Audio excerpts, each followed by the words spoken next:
Hello! అందరికీ నమస్తే.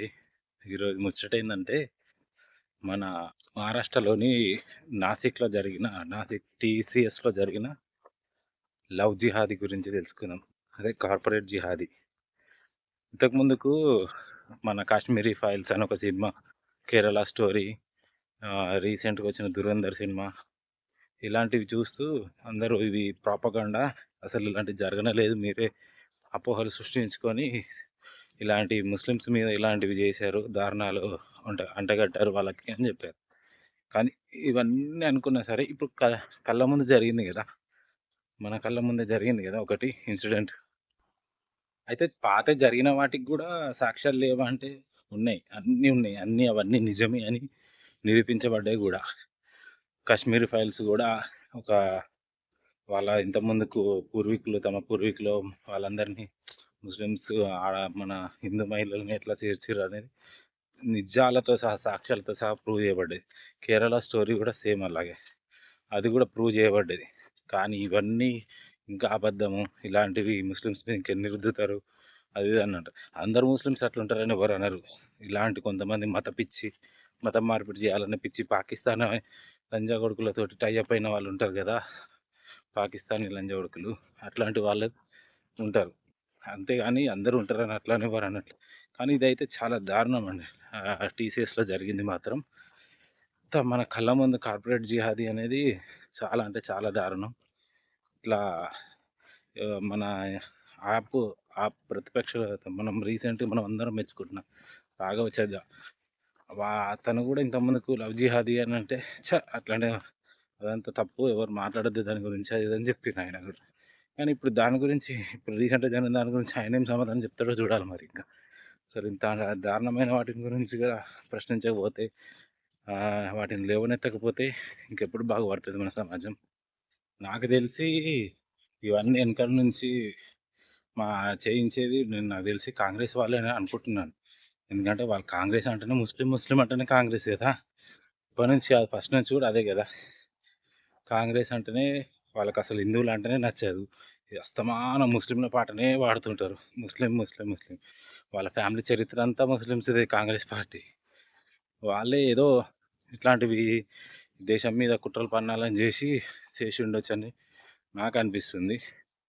చూద్దాం ఏమైతదో గానీ, అసలు ఇంత దారుణమైన సంఘటన అసలు ఎట్లా జరిగింది? ఎట్లా బయటపడిందనేది ఒకసారి మాట్లాడుకుంటే, టీసీఎస్ అనే కంపెనీలో మనకు హెచ్ఆర్‌గా ఒక ముస్లిం అమ్మాయి పనిచేస్తుందనమాట. తనకి టార్గెట్ ఏందంటే రిఫ్రెషర్స్‌గా జాయిన్ అయ్యే హిందూ అమ్మాయిలే టార్గెట్. అబ్బాయిలు కాదు మళ్ళీ. హిందూ అమ్మాయిలే టార్గెట్. వాళ్ళని స్కిల్స్ కూడా అంతంత మాత్రం ఉన్నా కూడా వాళ్ళని తీసుకొని జాయిన్ చేసి, ముస్లిమ్స్ టీమ్ లీడర్‌గా ఉన్న వాళ్ళ గ్రూప్‌లోనే వాళ్ళని అటాచ్ చేయడము. ఆ టీమ్ లీడర్స్ వాళ్ళతోని మంచిగా ఉండి వాళ్ళకి నేర్పించినట్టుగా చేసి, ఇట్లా చేసి అన్నీ చేసి వాళ్ళని ఫస్ట్ హ్యాపీ చేయడం. తర్వాత అన్నిటికి లోబరుచుకోవడం. ఇట్లా చేస్తూ ఉన్నారనమాట. అయితే ఇవన్నీ చక్కగా జరుగుతుంది గదా! మరి ఎట్లయింది అసలు? ఎవరైనా అసలు అనుకున్నారా? అసలు దీని గురించి బయట పడతదనని అనుకుంటే, ఒక్క అమ్మాయి ఇచ్చిన కంప్లెయింట్ వల్ల వాళ్ళ బండారం మొత్తం బయట పడ్డదనమాట అది. అమ్మాయి నాకు సెక్సువల్‌గా హరాస్మెంట్ చేస్తున్నారు వీళ్ళు. నాకు అవ్వట్లేదని చెప్పి కంప్లెయింట్ ఇచ్చారు. తను కంప్లెయింట్ ఇచ్చాంగానే మిగిలిన అమ్మాయిలు గూడా అందరూ బయటకొచ్చి మాకు గూడా సెక్సువల్ హరాస్మెంట్ చేశారు. మమ్మల్ని మతం మార్పిడి చేయడానికి చూసారని వాళ్ళే కంప్లెయింట్ ఇచ్చారు. మమ్మల్ని కల్వా చదవమంటున్నారు, నమాజ్ చేయమంటున్నారు, బురకా ఏసుకోమంటున్నారు, ఆహ్, టోపీ పెట్టుకోమంటున్నారు. ఇలాంటివన్నీ. అంటే ఇవన్నీ చూసిన తర్వాత పోలీసోళ్ళకు సీన్ ఎంటర్ అయిన పోలీసోళ్ళకి అర్థమైంది. ఇది జస్ట్ నార్మల్ సెక్సువల్ హరాస్మెంట్ కాదు. ఇది లవ్ జిహాదీ, కార్పొరేట్ జిహాదీ అని అర్థమైపోయింది. ఆళ్ళని తీసుకొని తీగ లాగితే డొంక మొత్తం కదులుతుందనమాట ఇప్పుడు.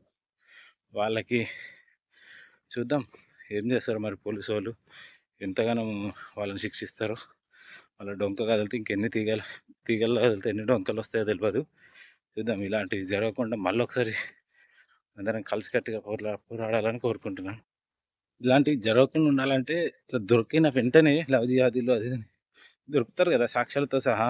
దొరకంగానే వెంటనే తీసుకుపోయి లేపేశారు ఆ కొడుకుల్ని. హ్మ్.